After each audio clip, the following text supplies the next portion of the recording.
Kalonji, quand est-ce que les Américains vont venir nous aider? Je trouve ça très embêtant.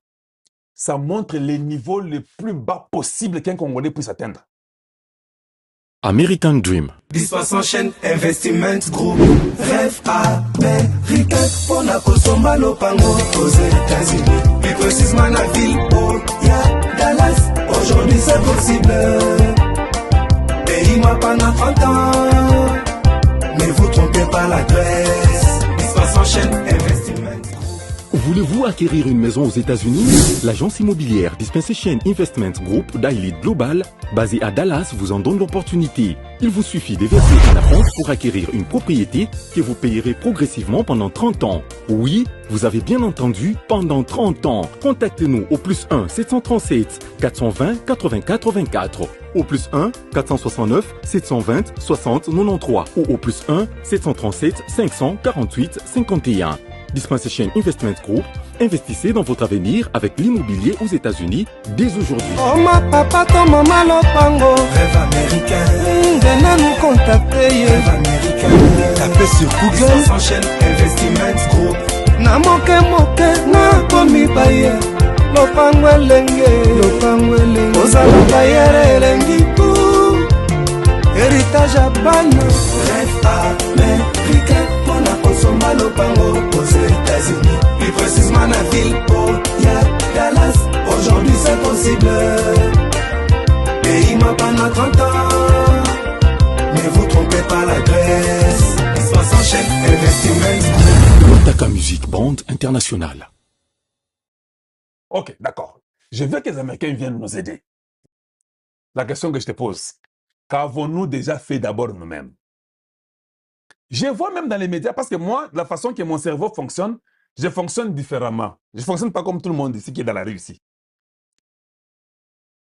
Comment vous pouvez vouloir toujours que les autres viennent vous aider?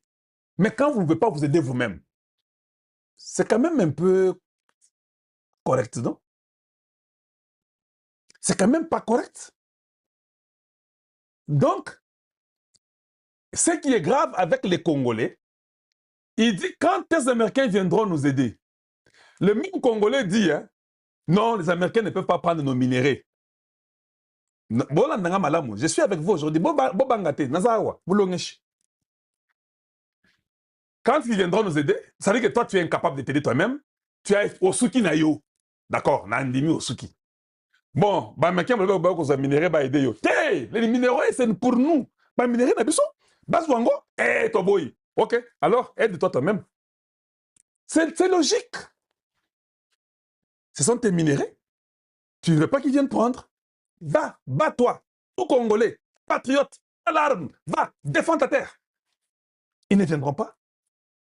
Mais quand tu les appelles, parce que toi tu ne veux pas mourir, Yozo Banga, parce que toi tu es traître, toi tu es en train d'observer, qu'est-ce qui va arriver demain? Oh, maintenant c'est quoi? Ok, maintenant ils vont prendre pour qu'ils ne prennent pas. Oui, oui, va te battre. Comment tu peux demander qu'eux se battent à ta place? Yo, que les enfants américains, que leurs parents perdent leurs fils, que leurs fils viennent mourir pour toi. Maintenant, quand on dit non, non, alors comme leurs fils mourront pour toi, pourquoi tu ne veux pas mourir? Jésus quand même est mort pour toi. Et aussi veulent aussi mourir pour toi. Il dit alors nous on prendra quand même les minéraux. Oh non, non, ne prends rien. Mais tu es fou. Tu es fou. Ça ne marche pas comme ça. Dans cette guerre de l'Est, je sais qu'elle est déjà terminée. Je vous répète toujours, ça c'est mes mots, c'est ma croyance. Tu n'es pas obligé de croire.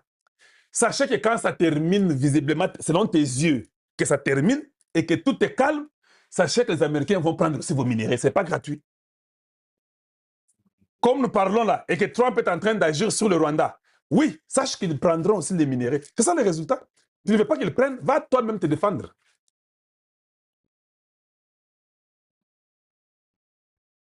Donc je pense que vous commencez à comprendre la logique dans laquelle on doit être.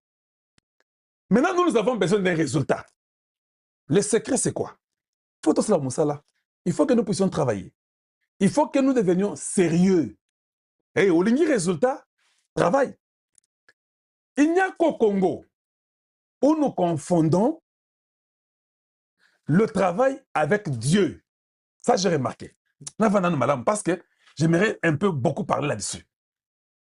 Il n'y a qu'au Congo où nous confondons Dieu avec le travail. Comment vous n'avez pas nanda ko vandi, obando sambela? Zambe pesanga biloko kolia, na kolia ndenge lelo, bana nga bazanzala, yo zambe oloba ke soki mane koyaka na biloko na bino soki désert soki nini. Kaka. Tu es capable de kosala bongo eko eswawa. Te, ekoya te, okufa. On va venir t'enterrer.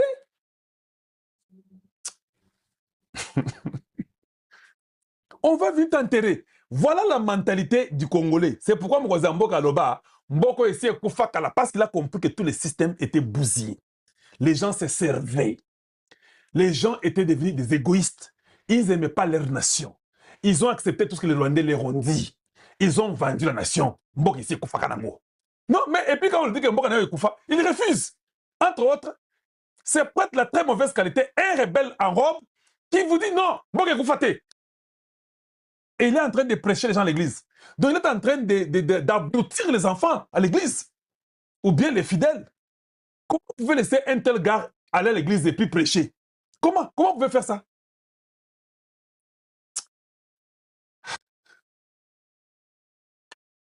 Donc, chez nous, nous croyons que on doit se mettre à genoux, prier, et Dieu donnera les résultats magiquement. Non, c'est faux, ça n'existe pas. Vous ne vous êtes jamais posé la question, peuple congolais. Vous n'avez pas une question. Vous dites que vous priez beaucoup, non? Oui. Vous priez beaucoup, c'est vrai. Je suis d'accord, vous priez beaucoup. Mais vous ne vous posez pas la question que les Américains aussi prient beaucoup comme vous. Qu'est-ce qui fait que chez eux, là, ça va, ça évolue, mais ils prient les mêmes dieux que vous? Entre vous deux, quelqu'un te prie un mauvais Dieu. Pourquoi chez eux, ça évolue? Parce qu'ils savent distinguer que Oyo, ils ont Moussala papa. Oyo, ba erne Moussala yangoyo. Oyo, performance, évaluation.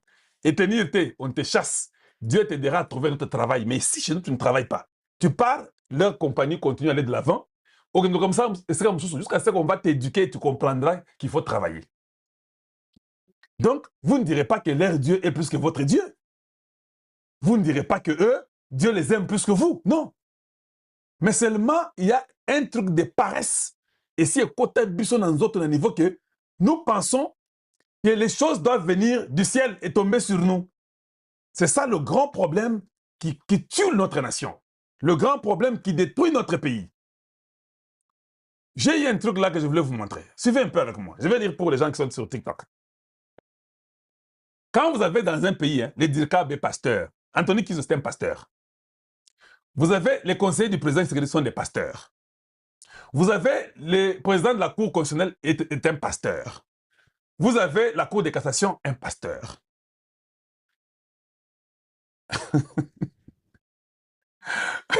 Sans oublier que le président vient de faire un jeûne de 21 jours. Où est Dieu d'Israël? L'État n'est pas une église. Ça, j'aime. L'État n'est pas... Vous confondez, même vous qui priez Dieu, on vous dit bien par la même Bible-là que à César ce qui est à César, à Dieu ce qui est à Dieu. La même Bible vous dit ça. Non, mais chez vous, non. Chez vous, c'est-à-dire que non. Quand nous allons dans les choses de travail de l'État, vous mettez Dieu là-bas, directement. On dit non, il ne faut pas mettre Dieu là-bas. Ici, c'est le travail. Oh non, mon frère, tu es un païen. Oh, osa aventuré, tu es mystique.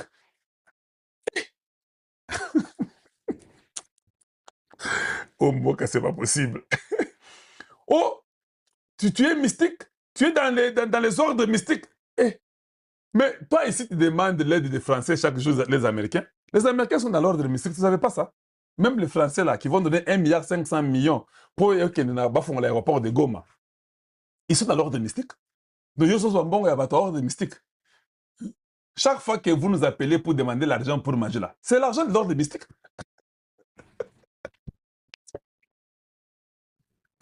Tu demandes l'argent, tu manges. Maintenant, quand je t'envoie l'argent, oh, tout est sanctifié. Ah, il y a des aventuriers au Congo, dans Marambazambi. Tout est sanctifié par celui qui est sanctifié. Mais c'est l'argent de l'ordre mystique. Comment sanctifier? Ils ont bon à Lukuta, ils ont bon à Mabé. Ils ont bon à il faut que nous puissions ouvrir nos cerveaux. Il faut qu'on devienne un peu intelligent. Des fois, nous nous embrouillons bêtement, inutilement. On doit faire un effort pour travailler et changer la nation. C'est très important. Quand vous faites ça, vous avez les résultats que vous avez besoin. Maintenant, j'ai suivi le président de la République. Ah, il a parlé aux jeunes. J'ai suivi ça. J'ai suivi ça après mon émission. J'étais étonné de voir que dans mon émission, j'ai parlé du patriotisme, j'ai parlé de l'armée. Et le président, quand il cause avec les jeunes, on m'envoie la vidéo, je rentre que non, mais le président a parlé du patriotisme, il a parlé de l'armée. Des fois, nous avons un esprit ya mkozamboka na ngai ezo macheka makasi. Voilà. Donc, et on peut sentir la température du peuple. Ah, on l'a bloqué déjà là-bas. Bon, j'ai vu que les gens demandent, Moukoulou Pata déjà bloqué, c'est déjà bon. Voilà. Donc, on peut sentir la température du peuple par les choses qui arrivent. Le chef de l'État lui-même vous dit que non. Moboulou n'a armé. Moi, je crois à la solution. Je crois à un secret. Le secret, c'est de travailler, et puis prévenir, et puis guérir, et puis vous avez tout ce que vous avez besoin. Je vais vous donner l'exemple. Je le répète toujours. J'ai dit que Tumbabia Hambelu, Soki Tumbabia Munda, Soki Tumbabia Hambelu, j'ai compris que c'était une cabale qui se faisait. Moi-même, j'ai compris ça. La France qui vous décore, la France qui vous décore chez vous. La France nous a combattus il y a beaucoup de temps. La France nous a combattus il y a beaucoup de temps. Mais on ne comprend pas toujours que ces gens sont en train de nous faire du mal. Vous nommez des généraux. Les généraux ne font que trahir un à un. Trahir, trahir, trahir. Pourquoi vous les gardez vivants? Ça, c'est la question que je pose au président de la République. Pourquoi vous gardez ceux-là qui veulent vous tuer? Quelle est la leçon que nous donnons à ceux qui sont restés sur le terrain? Ceux qui sont sur le terrain, certainement, il va dire que, hey, n'a personne à trahir. Parce que, oya liboso azaka na bomoi. Si même les gens qui sont à l'Assemblée comprennent que leur président est tellement chrétien qu'il ne peut pas tuer, est-ce que même l'Assemblée ne peut pas dire que quand on arrête seulement un militaire, même à la cour, à l'autorat militaire, je ne sais pas comment c'est fait, mettez des lois que même le président est contraint à ce moment-là qu'il ne peut rien faire pour toi, on va se mettre à te tuer. Il peut regretter tout dire, mais il faut qu'on te tue seulement.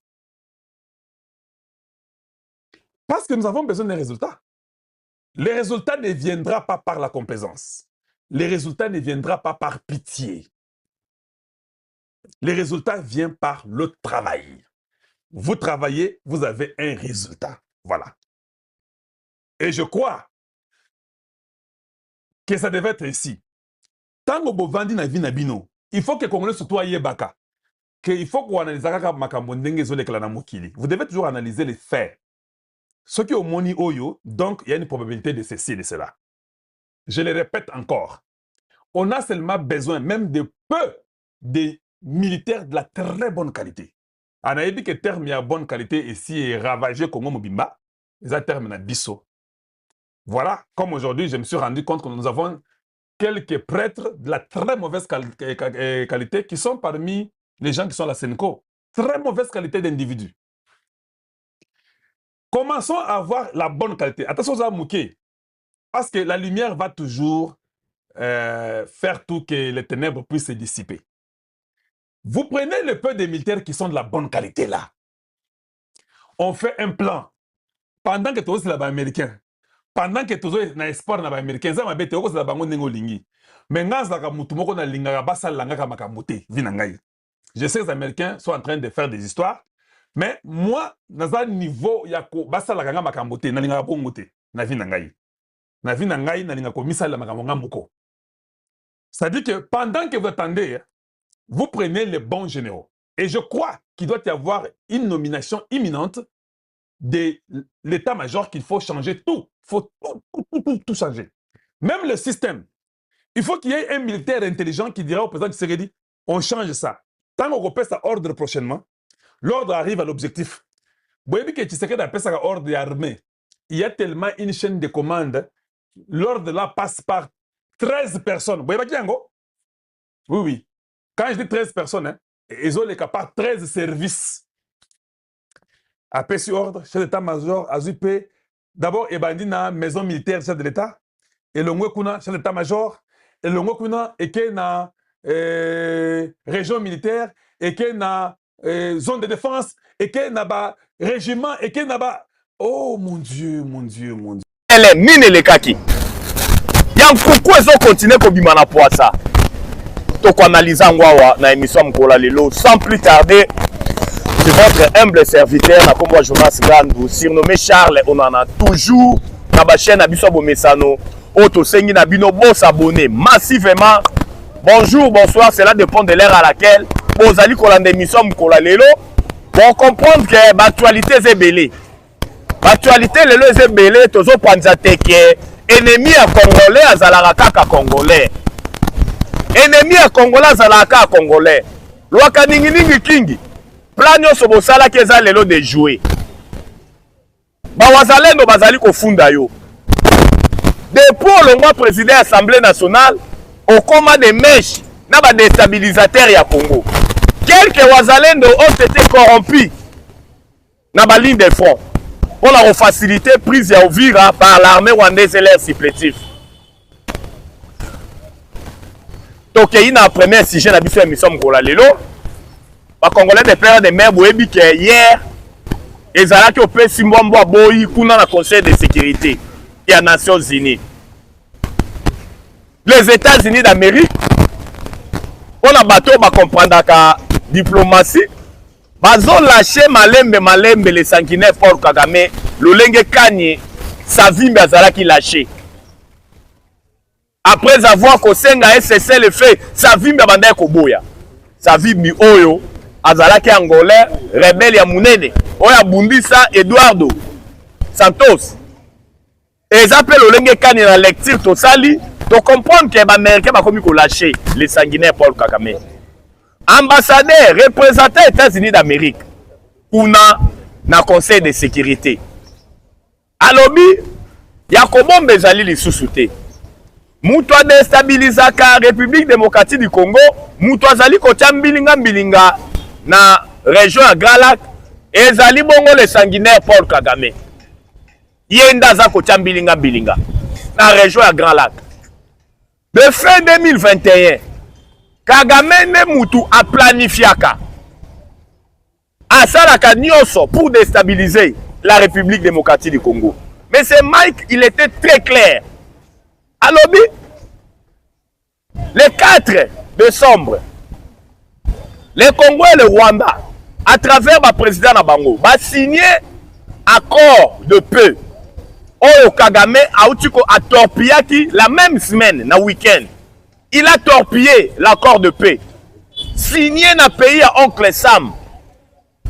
Wana ezali bongo maloba ya représentant États-Unis d'Amérique pour le Conseil de sécurité.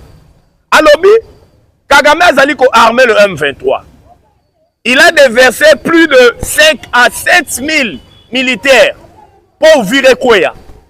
Il a utilisé des armes sophistiquées, des missiles sol-air. Il a mis tous les moyens. Alors qu'à signer un accord de paix, il a pris un engagement avec les États-Unis d'Amérique. Étant donné que Aza toujours dans l'esprit maquillé dans maboko nae, ya ba Congolais a respecté l'engagement en athée. Pas même une semaine. Les loyo région à Grand Lac et Zana Bitumba, li kolonaye. États-Unis à côté Kaete, boyo koloko ba Congolais de frère. États-Unis à côté Kaete, les États-Unis d'Amérique a utilisé ba outil nyonso. Pour la qui sa responsabilité, il y a les sanguinaires pour Kagame parce que Rwanda a déjà visé dans ba sanction. Oyo prochain réunion au Conseil de sécurité a ko infliger maintenant ba sanction. Yango momoni lo lenge kani. Tangu représentant ya Burundi azui maloba wana nde abomi ba Rwandais bien. Alobi o Rwanda zali ko sala biso Burundi to kondima yango te. O eza mise en garde na biso ya suka. Parce que nous sommes en train de nous préparer. parce que ça en est de trop au Rwanda azali kosala ba Burundi balobi baza mena prêt ba kondima jamais komona lolenge kani est ya Congo ezala déstabilisé par les Rwandais o ezali ko seme même ko créer insécurité na mboka na bango. Rwanda beta ki ba missile kotiti na Burundi bomona ki pe lolenge kani Mama Thérèse Kaikwamba Wagner moi si à bongo ya ba mibale ebele quand elle a pris la parole alobi mais pourquoi cette politique de deux poids deux mesures? Pourquoi?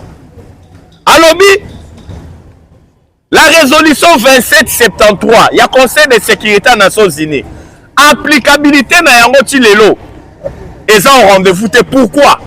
Alors que la résolution 2773 il y a Conseil de sécurité des Nations Unies le biboyi Rwanda bimisa ba militaire na Congo sans condition.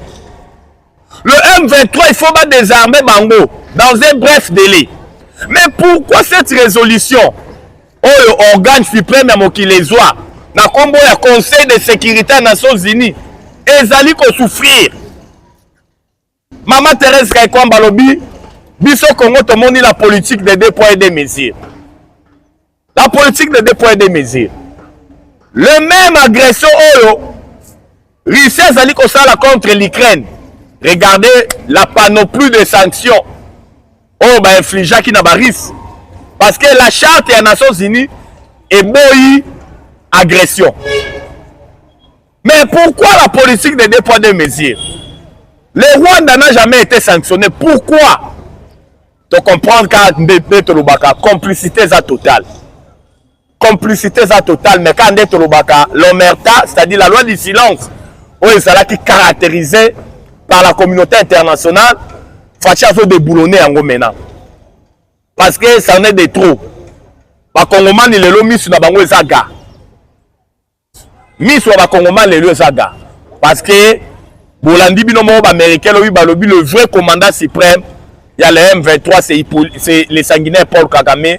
Ou ta fin 2021 si mukola lelo et mutozali ko tia ba moyen surtout Bolandi représentant rwandais dans le Conseil de sécurité mais c'était la honte. Il y a zolo bela makambu ya protection ya Banyamulenge ba congolais de père de mère tomi tout na mutu na moko oso mona wa pelobi communauté wana ba so vivre na mboka wana. Mais yo mutu mboka mususu zoya pour protéger communauté mboka batu. Si réellement Banyamulenge baza ba congolais ndenge bango balobaka boni bango ba rwandais bazoya ko protéger bango na mboka na biso, c'est-à-dire il faut ba bomba ba kongomani nyonso kaka pour ba protéger Banyamulenge. Représentant rwandais azangi maloba ya koloba lobi na Conseil de sécurité oyo kaka vraiment diversion moko ezotenir lisusu débouté. Tout ça, ça prouve à suffisance que oloko na oloko ezara na ebandeli pe na suka na yango. Il y a un temps pour manger, il y a un temps pour se chikaya, il y a un temps pour pleurnicher, il y a un temps pour pleurer. Oloko na oloko ezara na ngonga na yango. Oh tozali ko assister na fait ya les sanguinaires Paul Kagame. Fait ya les sanguinaires Paul Kagame na oyo nyonso asali na mboka na biso makila ya ba congolais ekufi plus de 10 millions de morts, plus de 500 000 femmes violées, plus de 110 000 hectares dévastés. Il y a de cela 30 ans makila ya ba congomani wana ezali ko ganga et pas un kolo pour justice et salema kaka ndenge na oti koloba tokomi ko pressentir déclare les sanguinaires Paul Kagame na maemaso asali na mboka na biso pour ne pas s'éterniser na réunion ya Conseil de sécurité et salemi lobby o elatisi bolumbu ya les sanguinaires Paul Kagame bolandi président ougandais toyebisaka bino ete barwandais na baburundais bazala toujours même moral. Bolandi président ougandais alobi o Ituri ezalaka na Uganda apesi kombo province moko soki Nyoro soki Nyobo alobi Ituri ezalaka na Uganda lokola tour ezalaka na Uganda bango il faut bazonga na badroit na bango un jour tant que ça la bino était complicité ça tellement totale la plupart ya Ougandais na ba Rwandais bazalaka toujours même moral bolandaka les sanguinaires Paul Kagame koloba ete une partie à Rwanda tango banoko bakataka ba frontière ekotaka na Congo une partie pe à Uganda ekotaka na République démocratique du Congo. Tout ça ça prouve à suffisance que bangonde bakondi à le M23 mais le kuta na bango comme ko bima sur la place publique oyo ba bombaka na kuku lelo bandi ko bima na poisa kaka ndenge tolobaka nzambe na biso azalaka congolais Dieu est congolais bakosala ba campagne mais bako échouer toujours pour ne pas s'éterniser pe na badir ya le président Museveni oyo ezata na subasma moko te ezali bato banviaka toujours des ressources minières ya République démocratique du Congo parce que bango posala bango ezalaka ete ba bénéficier na ba ressources minières en mboka na biso basi ba échoué tokei maintenant na ba ligne de front na ba ligne de front comme vous le savez Uvira eza entre les mains à armée rwandaise na ba supplétif na bango le M23. Hier, il y a eu des affrontements tout près à Baraka. Tout le monde va mettre sa frontière, va se retirer déjà à Baraka. Vous avez suivi le conseil de sécurité qui est convoqué par le chef de l'État Fatou Béton. Interinstitutionnel, la riposte sera vigoureuse. Mais tu ressembles à la tata Moukondjeko, le Fatou Béton. On ne badine pas avec les pouvoirs. Il faut mettre de l'ordre. On a eu à échanger avec des Wazalendo basés dans la ligne de front. Bazolo Bela, chaîne à commandement, Eza Penza Malamouté. Général Obatinda qui récemment a démoralisé qui va troupe dans la ligne de front surtout. Azala qui n'a langage à motiver ma troupe. Les militaires Bazala qui vraiment démoralisé par rapport à la présence na Est. Aussi certains wazalendo baliaki mbongo ya banguna pour trahir la nation. Au-delà de ça, il y a eu tellement des accusations de part et d'autre. Mais Yamaka si to senga la tata Mokonjeko lo Fatou Béton nani yango ayela kayeba kombo ya ba généraux o ya no maka comme ba commandant na Est. O batikala jamais ko recevoir ba formation à Malonga. Au cursus na bango académique sur le plan militaire et anil. Comment pouvez-vous imaginer un général tout le belaka aspect corporel des hommes d'affaires au Kabila comme ça ba homme d'affaires après ça bango ba carré minier partout batikala kozwa tante ya kokota na matali nini formation militaire ya Malunga. Et puis la plupart des officiers supérieurs wana bazali ko utobe mingi na bango ba uta na RCD Goma. Mais la plupart ya ba militaires ba uta na RCD Goma. Mais ils sont des mèches toujours avec les Rwandais.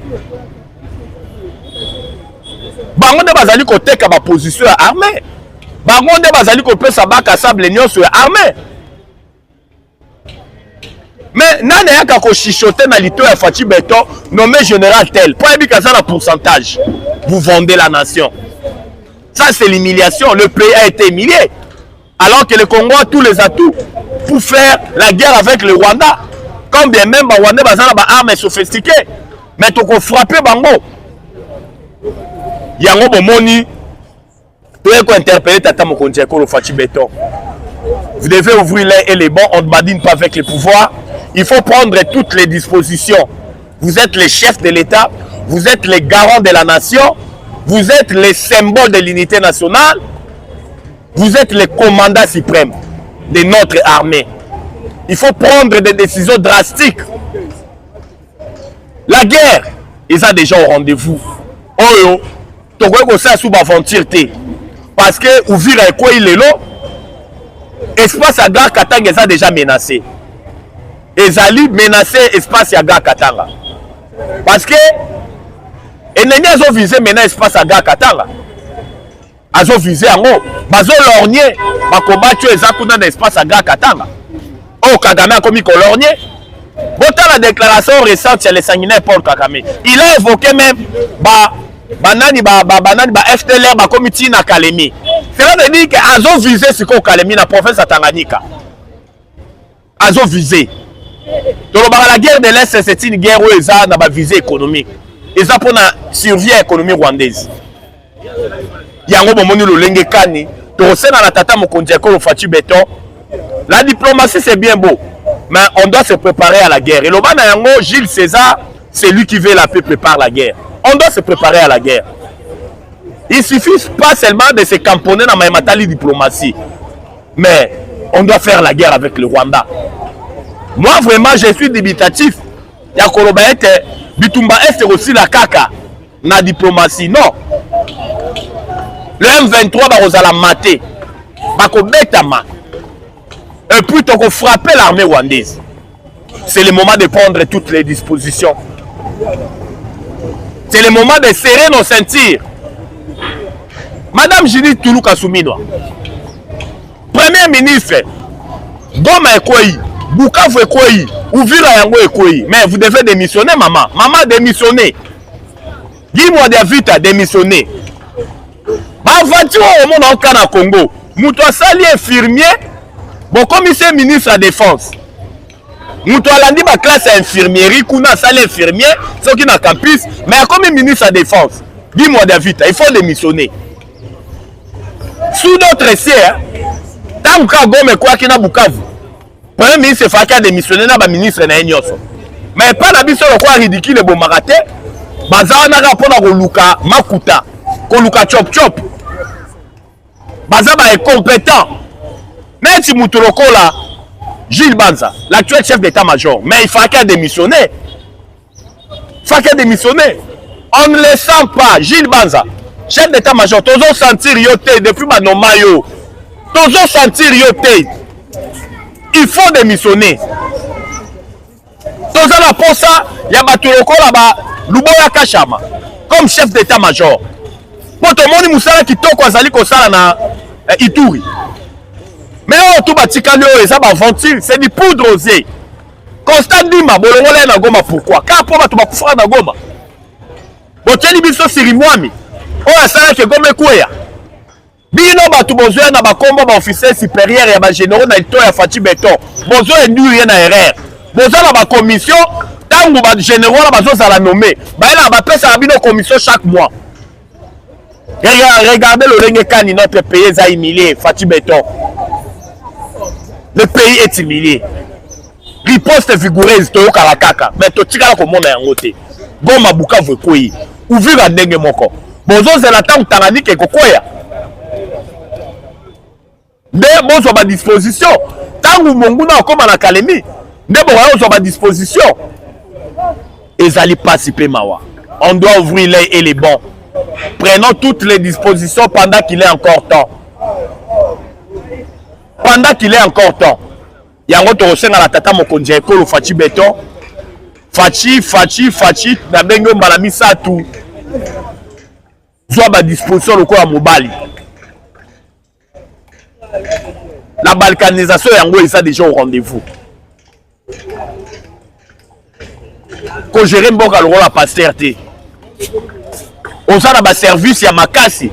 Autant bazo la kombo ya officier supérieur général. Il faut ba service wana kende ko landela cursus na ye. Et landela cursus na ye.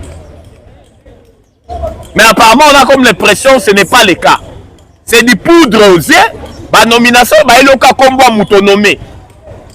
Ba tola de bazoke de participer na ils sont des mèches avec ba ennemi. Bon na royebi ça ba militaire repli stratégique. Ko faciliter ennemi à progresser. Ils allaient participer mawa. Yango to senga na tata mokonzi ko Fachi Beton. Fungola misu pendant qu'il est encore temps. Qu'est-ce qui s'est passé hier dans Kalemi? D'après certaines informations à notre possession, il y a eu des crépitements de balles.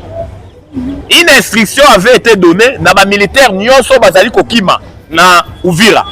oyo bazali koya na Kalemi na province ya Tanganyika bakanga bango ba désarmer bango bakanga bango babwaka bango na prison centrale ya Kalemi.